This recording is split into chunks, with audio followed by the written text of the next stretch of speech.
Komisi untuk Orang Hilang dan Korban Tindak Kekerasan atau Kontras lahir pada tanggal 20 Maret 1998. Dalam beberapa pertemuan dengan masyarakat korban, tercetuslah ide untuk membentuk sebuah lembaga yang khusus menangani kasus-kasus orang hilang.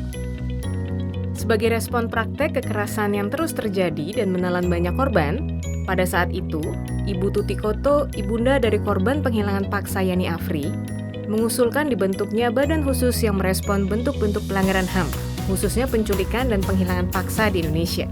Disepakatilah sebuah nama, Komisi untuk Orang Hilang dan Korban Tindak Kekerasan, Kontras. Dalam perjalanannya, Kontras tidak hanya menangani masalah penculikan dan penghilangan orang secara paksa, tapi juga diminta oleh masyarakat korban untuk menangani berbagai bentuk kekerasan yang terjadi, baik secara vertikal, di Aceh, Papua, dan Timur Timur, maupun secara horizontal, seperti di Maluku, Sambas, Sampit, dan Poso. Selanjutnya, Kontras berkembang menjadi organisasi mandiri dan banyak berpartisipasi dalam membongkar praktek kekerasan dan pelanggaran hak asasi manusia sebagai akibat dari penyalahgunaan kekuasaan oleh aktor negara. Segala lapisan masyarakat secara sadar mendorong negara untuk mengatasi ketidakadilan dan menyelesaikan semua kasus pelanggaran HAM di Indonesia. Modalitas Kontras untuk terus-menerus menuntut pemenuhan agenda HAM dan keadilan di Indonesia. Sejak tahun 2009, Kontras membuat Sekolah HAM untuk Mahasiswa atau SEHAMA, yang telah melahirkan 240 anak muda sadar HAM yang tersebar di seluruh Indonesia.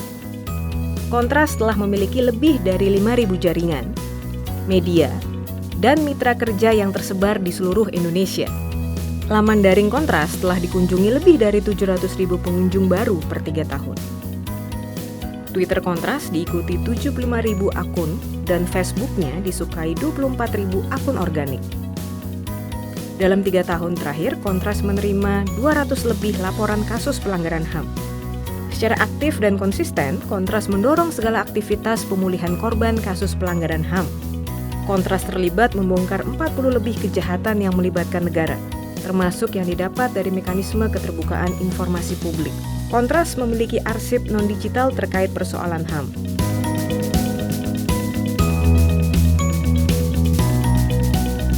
Kontras hari ini dipercaya oleh komunitas korban dan jaringan strategis lainnya untuk bersama-sama terjun pada setiap agenda HAM di Indonesia.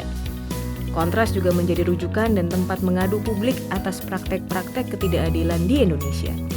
Kontras terus mengupayakan keterlibatan masyarakat dalam berbagai kegiatan yang berhubungan dengan advokasi HAM, baik yang terjadi di Indonesia maupun internasional. Kontras menjadi sumber informasi perkembangan isu HAM bagi media, masyarakat, dan jaringan internasional, sekaligus menjadi rujukan model advokasi HAM nasional.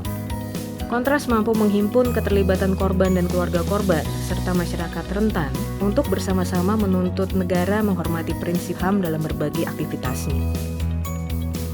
Kontras memiliki alat kelengkapan baru dalam mendukung upaya-upaya kerja organisasi, mengalami regenerasi organisasi dan kepemimpinan, serta memiliki peningkatan daya dukung dari pihak ketiga.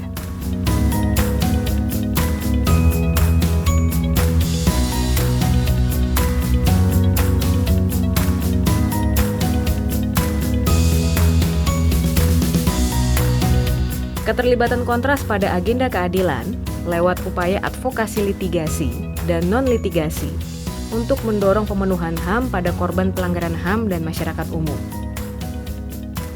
Koreksi, melakukan pencegahan dan mengoreksi praktek-praktek yang tidak sesuai dengan standar HAM. Aktif, memunculkan figur kepemimpinan di daerah dan meningkatkan keterlibatan aktif mereka dalam segala agenda HAM. Efektif, peningkatan efektivitas dan akuntabilitas dalam bekerja, serta adanya transparansi organisasi. Global, mobilisasi peran dan masukan strategis dari masyarakat internasional kepada negara.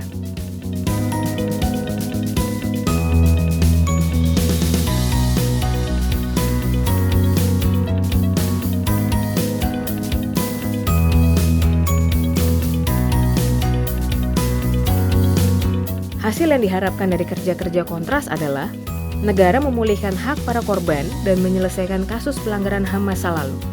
Negara melakukan pencegahan dan koreksi terhadap semua produk-produk yang tidak sesuai dengan standar hak asasi manusia. mengagendakan HAM dalam kehidupan bernegara. Komunitas internasional secara aktif dan strategis terlibat dalam segala isu HAM di Indonesia. Tumbuhnya kesadaran HAM dalam berbagai sektor, terutama korporasi, untuk terlibat pada agenda pemajuan HAM. Mitra strategis seperti kampus, media, perusahaan, serta pihak-pihak lainnya secara antusias mendukung isu HAM. Kelompok-kelompok sasaran advokasi kontras meliputi kelompok korban pelanggaran HAM masa lalu dan masa kini. Memperkuat figur lokal baik secara kapasitas maupun perannya di komunitas masing-masing. Kelompok rentan seperti kaum miskin kota, buruh, petani, nelayan, perempuan, LGBT, dan kelompok minoritas lainnya. Generasi muda progresif, korporasi atau aktor non-negara. Kerja-kerja kontras ke depan juga tetap memiliki tantangannya. Negara masih permisif pada pelaku pelanggaran HAM. Seringkali negara hanya merespon pelanggaran HAM secara semu, artifisial, dan pasif. Bahkan untuk kepentingan mendongkrak popularitas semata. Kriminalisasi dan bentuk represi yang dialamatkan pada organisasi masyarakat sipil dan para pembela HAM. Situasi HAM internasional yang menunjukkan kecenderungan pembatasan ruang-ruang sipil amat berkorelasi dengan kondisi di Indonesia hari ini.